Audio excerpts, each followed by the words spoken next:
very fresh good morning, dear students. Today we are going to discuss our assignment 3 that is based on principle of inheritance and variation. जो fifth chapter का first assignment जो मैंने तुम्हें दिया that is the assignment 1 of chapter 5, उसके बारे में आज हम डिस्कस करते हैं. And you have match, I hope you all have done the assignment. तुम सबने असाइनमेंट कर लिया होगा. मेरे साथ साथ उस असाइनमेंट को मैच करो कि आपका कहाँ कोई गलती है, उसके अंदर कोई प्रॉब्लम है, कोई मिस्टेक है तो then correct it. First is the what do you understand by genotype and phenotype. सबसे पहला क्वेश्चन है हमारा कि हम जीनोटाइप और फिनोटाइप से क्या समझते हैं. पता है हमें genotype is the genetic appearance of plant या organism. Genotype is the genetic appearance of organism, while phenotype is the physical appearance. Phenotype is the physical appearance of an organism. तो जीनोटाइप क्या है? Genetic appearance. जो genotype genetic makeup है जो organism का, उस genetic appearance या genetic makeup को, ऑर्गेनिज्म के जेनेटिक मेकअप को हम क्या बोलते हैं? उसका जीनोटाइप. और जो उसकी फिजिकल अपीयरेंस है कि वो फिजिकली दिखता कैसे है, जैसे हमने पढ़ा कि हाइट के केस में अगर हम लिखते हैं capital T, it is the genotype. If we write down here tall plant, it is the phenotype of the plant. Next question is define F1 and F2 generation. कि F1 जनरेशन और F2 generation क्या है. सबसे पहले अगर हम बात करें F1 जनरेशन की, तो F1 यानी कि हमें पता है ये है filial one generation. Filial one generation. What is F1 generation? F1 generation is produced by cross breeding between two plants. जब हम दो प्लांट्स के बीच में क्रॉस ब्रीडिंग करवाते हैं या क्रॉस पोलिनेशन का जो रिजल्ट है, cross pollination between two plants, तो उनका जो रिजल्ट आएगा, इस क्रॉस पोलिनेशन का जो रिजल्ट आएगा, यानी कि जो हमारी ऑफस्प्रिंग आएगी, जो जनरेशन आएगी क्रॉसिंग से, उस क्रॉस पोलिनेशन से वो हमारी फर्स्ट जनरेशन होगी, जिसको हम फिलियल वन जनरेशन बोलेंगे. यानी कि मैंडल ने जब फर्स्ट क्या किया, उसने जब दो डिफरेंट टाइप्स के प्लांट्स लिए, मेल और फीमेल, उनकी क्रॉस पोलिनेशन करवाई.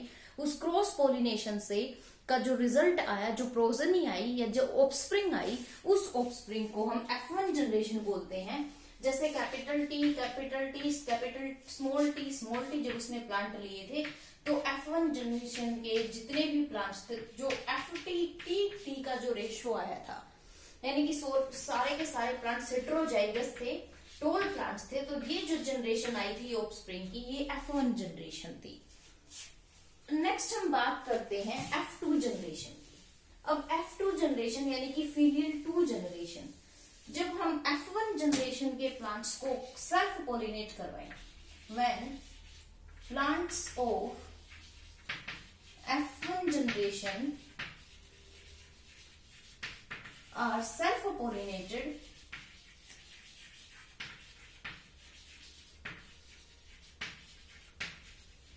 the resulting offspring, तो जो resulting offspring होगी हमारी, shows F2 जनरेशन. यानी कि जो F1 जनरेशन आई, उस F1 जनरेशन को, उन हेटेरोजाइगस प्लांट्स को जब हमने सेल्फ पोलिनेट करवाया, तो उनके सेल्फ पोलिनेशन से जो हमारा रिजल्ट आया, जो ऑफस्प्रिंग आई, वो कौन सी जनरेशन शो करेगी?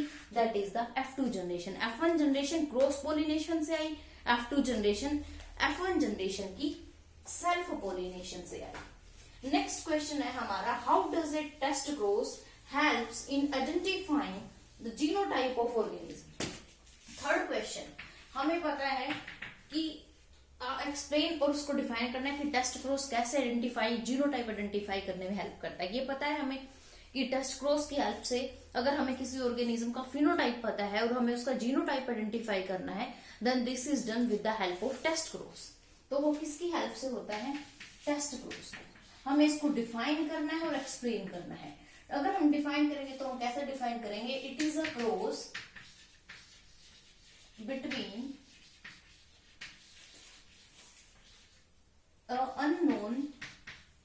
an unknown genotype between a parent of unknown genotype and a parent homozygous recessive, or we can say a homozygous recessive parent। जब हम एक पेरेंट जो लेते हैं वो अननोन जीनोटाइप का है, दूसरा होमोजाइगस रिसेसिव पेरेंट लेंगे और इन दोनों की जब हम क्रॉसिंग करवाते हैं तो वो टेस्ट क्रॉस है। टेस्ट क्रॉस की हेल्प से हम आइडेंटिफाई कर सकते हैं कि whether the plant is having what kind of genotype, की प्लांट का जीनोटाइप कैसे क्या है। इसमें हमने एग्जांपल पढ़ा था कि व्हाइट फ्लावर्स और वायलेट फ्लावर्स।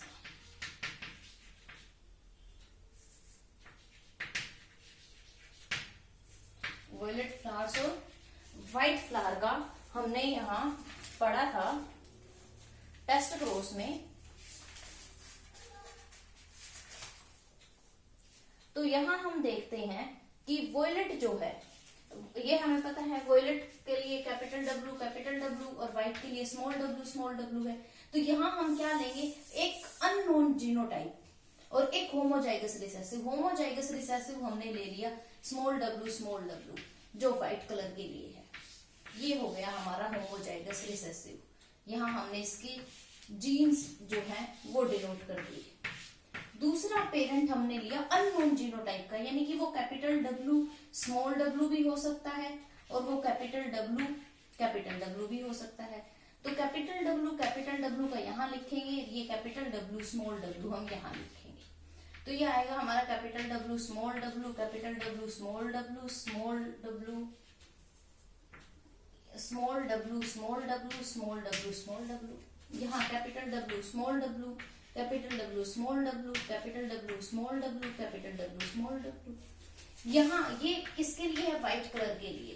ये वॉयलेट कलर के लिए है कि वॉयलेट कलर हेटेरोजाइगस कंडीशन में भी होगा और होमोजाइगस में भी, लेकिन डोमिनेंट है वॉयलेट कलर। तो यहाँ हम देखेंगे 50% जो है फ्लावर्स जो व्हाइट है, 50% फ्लावर्स जो है वो कैसे हैं? वॉयलेट है। यहाँ 100% प्लांट्स के फ्लावर्स जो है 100% फ्लावर्स कैसे हैं? वो वॉयलेट हैं।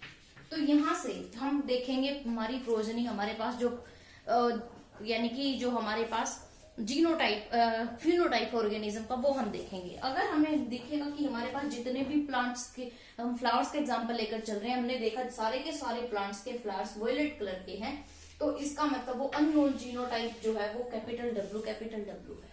अगर हम देखते हैं कि 50% व्हाइट है 50% वॉयलेट है, यानी कि हाफ है दोनों, then the genotype of the parent is capital W small W. तो यहां से हमने फिनोटाइप देखा और उस फिनोटाइप को देखे हमने जीनोटाइप बताया। और किसकी हेल्प से बताया? ये बताया हमने टेस्ट क्रॉस की हेल्प से। नेक्स्ट हम देखते हैं, next is the what is independent assortment, explain it with the help of cross. यहां हम बात करेंगे इंडिपेंडेंट अशोर्टमेंट। इंडिपेंडेंट अशोर्टमेंट में क्या था? This law occurs in case of a dihybrid cross. किस क्रॉस में इंडिपेंडेंट लॉ हमने पढ़ा इंडिपेंडेंट अशोर्टमेंट का? डाई हाइब्रिड क्रॉस में।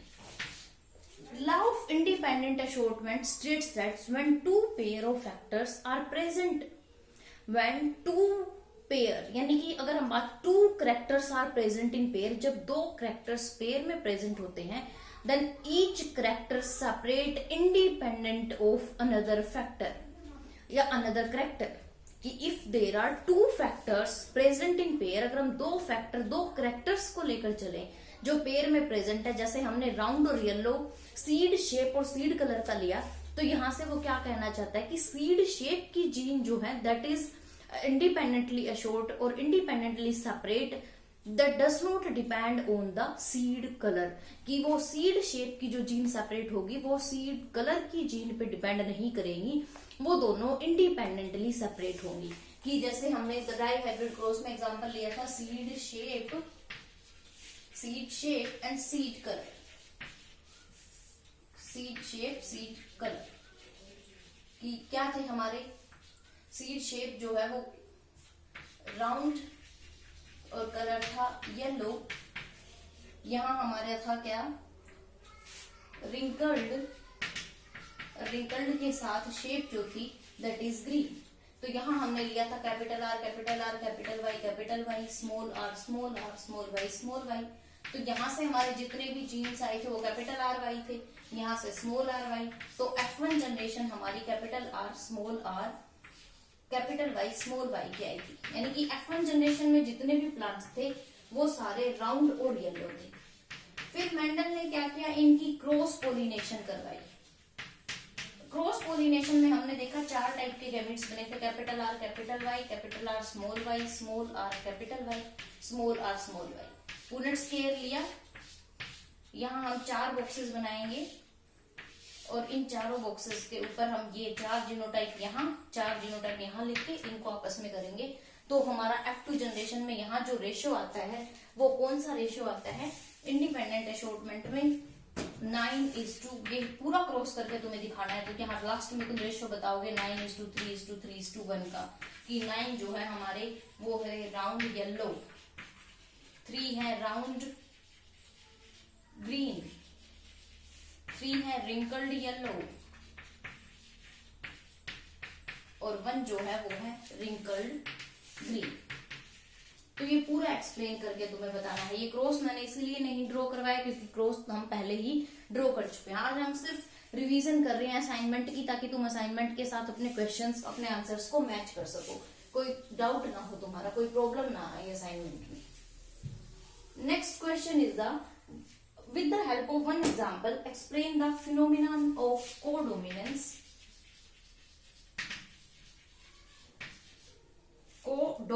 and multiple allelism।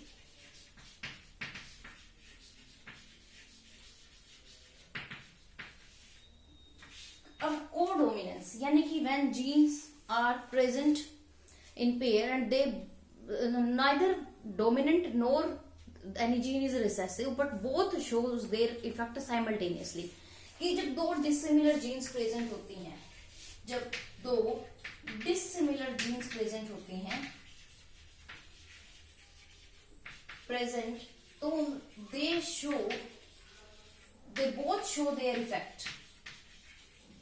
both show their effect और वो दोनों की दोनों अपना इफेक्ट शो करें, उसको हम कोडोमिनेंस बोलते हैं।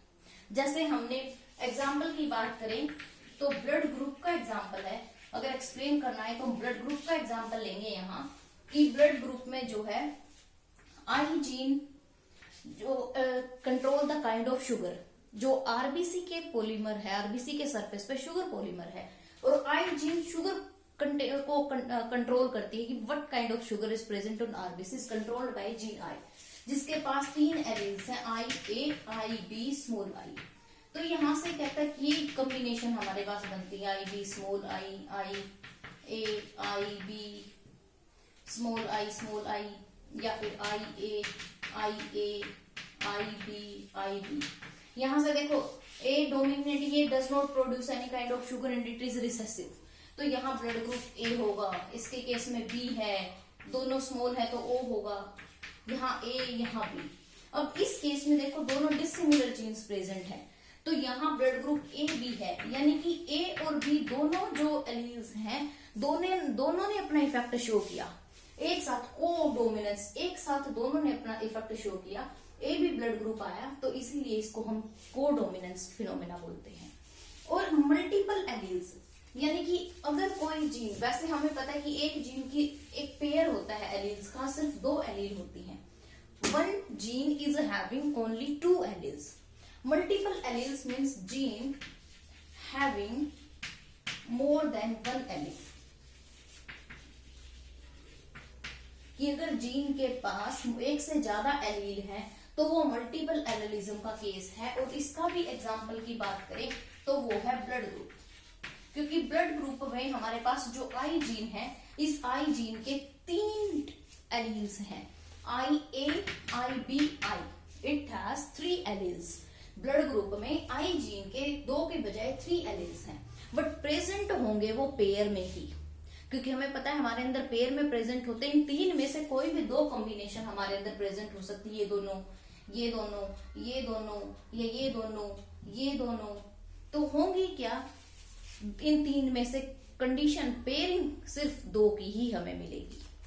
नेक्स्ट आता है हमारा, if in one family each of 4 children has a different blood group. Question number 7 है ये हमारा। क्वेश्चन नंबर 7 में ये कहता है कि एक फैमिली में 4 चिल्ड्रन हैं, डिफरेंट ब्लड ग्रुप है सबका, तो क्रॉस की हेल्प से डिटरमाइन करना है कि कैसे हो सकता है। किसी फैमिली में 4 बच्चे हैं, चारों का ब्लड ग्रुप डिफरेंट कैसे हो सकता है। If mother is having the blood group IA small I and father is having the blood group IB small I, तो यहां से अगर हम क्रॉस करवाएं तो यहां हमने मदर के लिखे IA स्मॉल I, यहां हमने फादर की जीन्स लिखी। अब क्रॉसिंग करवाएंगे IA IB IB small I IA small I small I small I, तो इसका जो जीनोटाइप होगा वो AB ब्लड ग्रुप, इसका ब्लड ग्रुप होगा B, इसका ब्लड ग्रुप इसका होगा A, इसका होगा B, and this is having blood group O। तो देखो चारों तरह के ब्लड ग्रुप हमें मिल गए। चारों ब्लड ग्रुप तब मिले अगर मदर और फादर दोनों जो है वो हेटेरोजाइगस कंडीशन हो और दोनों कैरी करें, एक IA स्मॉल I और दूसरा IB स्मॉल I कैरी करेंगे, तो ऐसे केस में जितने भी बच्चे होंगे उनके चारों ब्लड ग्रुप के उनके ऑफस्प्रिंग्स, उनके चिल्ड्रंस होंगे। नेक्स्ट है a true breeding homozygous pea plant. एक true breeding homozygous pea plant, यानी कि होमोजाइगस हेटेरोजाइगस कंडीशन नहीं है, सेम टाइप की जीन है। ग्रीन पोड यानी कि फली जो है, एक्सियल फ्लावर्स, ये कलर ये जो है वो डोमिनेंट है। हमने वो 7 कैरेक्टर्स पढ़े थे, वहां से हमने पढ़ा था ग्रीन पोड और एक्सियल कलर, ये एक्सियल फ्लावर्स यानी कि पोजीशन है ये कि फ्लावर्स जो है वो एक्सियल में प्रेजेंट है। इसको क्रॉस करवाया recessive homozygous pea plant with yellow pod, yellow pod and terminal flowers. Flowers की पोजीशन क्या है, टर्मिनल। तो देखो यहां हम इसको G capital G capital G capital A capital A, yellow के लिए स्मॉल g, टर्मिनल के लिए स्मॉल a। अब देखो यहां से भी जब गैमीट्स बनेंगे तो कैपिटल G कैपिटल A, यहां से गैमीट्स बनेंगे स्मॉल g स्मॉल a, और जब इनकी क्रॉस पोलिनेशन होगी तो capital G small g capital A small a, यानी कि जो F1 जनरेशन आएगी उस F1 जनरेशन में जितने भी प्लांट्स होंगे सबका ग्रीन कलर का पोड होगा, फली का कलर होगा ग्रीन और फ्लावर की पोजीशन होगी एक्सेल। हमें ये कहता है कि work out the cross up to F2 generation giving the phenotypic ratio and F1 F2। F1 का फिनोटिपिक रेशियो क्या है, यानी कि फिजिकल अपीयरेंस की, और 100% जो प्लांट्स हैं having green pod and axial flower. यहाँ हमें इनकी फिर इनके जब हम यहाँ हमें क्रॉस शो करना है कि जब हम इनकी क्रॉस पोलिनेशन करवाएंगे तो हमारे पास F2 सेल्फ पोलिनेशन जब करवाएंगे तो हमारे पास F2 जनरेशन आएगी। तो इनके गैमीट्स का मैंने तुम्हें इसको क्या करेंगे, इसकी सेल्फ पोलिनेशन करवाई हमने। गैमीट्स का मैंने बताया था कि ऊपर कैपिटल G लिखा, नीचे स्मॉल g लिखा, ऊपर कैपिटल A नीचे स्मॉल a, इसमें भी ऊपर कैपिटल A नीचे स्मॉल a, तो ये आया capital G capital G capital G small a small g capital A small g small a। यहाँ ये हमने जीन्स लिख ली,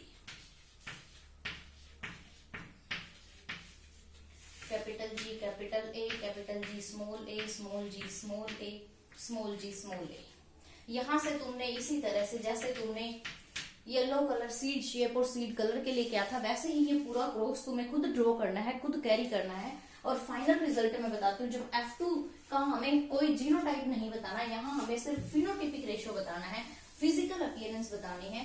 तो फिजिकल अपीयरेंस वही हमारी 9:3:3:1 की आएगी, यानी कि ग्रीन पोड एक्सेल फ्लावर्स ये आएंगे 9। ग्रीन पोड के साथ टर्मिनल फ्लावर्स, ये आएंगे 3। अब येलो पोड के साथ एक्सियल फ्लावर्स, ये आएंगे 3। और येलो और टर्मिनल ये आएंगे हमारे 1। 9:3:3:1 का F2 जनरेशन का फिनोटिपिक रेशियो आएगा। जीनोटिपिक रेशियो में नहीं बताना क्योंकि वो बहुत लंबा हो जाएगा।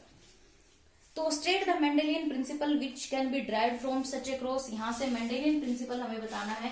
अगर हम मेंडेलियन प्रिंसिपल की बात करें तो वो आएगा हमारा law of independent assortment. Mendelian principle क्या है? Law of independent assortment.